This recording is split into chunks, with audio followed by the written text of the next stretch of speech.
સ્કૂલોમાં નવા શૈક્ષણિક સત્રની આજથી શરૂઆત થઈ છે। વિદ્યાર્થીઓનું તિલક કરી અને ઉત્સાહભેર સ્વાગત કરવામાં આવ્યું। શિક્ષણ વિભાગમાં આજથી સ્કૂલોમાં નવા શૈક્ષણિક સત્રની શરૂઆત થઈ છે। સ્કૂલના પ્રથમ દિવસે વિદ્યાર્થીઓ ઉત્સાહભેર ચહેરા પર એક સ્મિત સાથે આવ્યા હતા।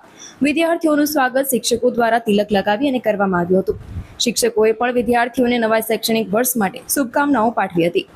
આજ રોજ નવું શૈક્ષણિક સત્ર 2026-27નું શરૂ થાય છે। હું મારા કેજીના વિદ્યાર્થી અને ધોરણ પ્રાઇમરી હાયર સેકન્ડરી સ્ટુડન્ટ્સને હું શુભકામના પાઠવું છું।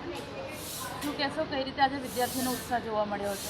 બસ શાળાનું વેકેશન પૂરું થયા બાદ છોકરાઓ ખૂબ ઉત્સાહપૂર્વક શાળામાં આવ્યા છે અને ખૂબ ખુશ એ લોકોના ફેસ ઉપર આમ ખુશાલી દેખાય છે।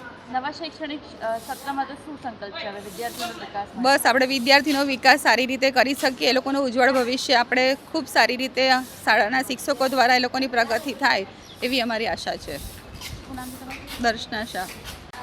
શૈક્ષણિક વર્ષ 2026 અને 27નું નવું શૈક્ષણિક સત્ર આજથી શરૂ થયું છે। 35 દિવસની રજાઓ પછી વિદ્યાર્થીઓ પાછા ઉત્સાહ સાથે શાળામાં પાછા ફર્યા છે।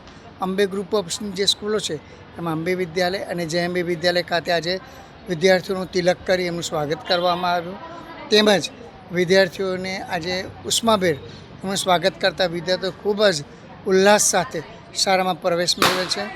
જે નવું શૈક્ષણિક સત્ર શરૂ થયું છે 2026 અને 27 એમાં વિદ્યાર્થીઓ સારામાં સારું શિક્ષણ મેળવી શકે, વિદ્યાર્થીઓનો વિકાસ થાય, દેશનો પણ વિકાસ થાય।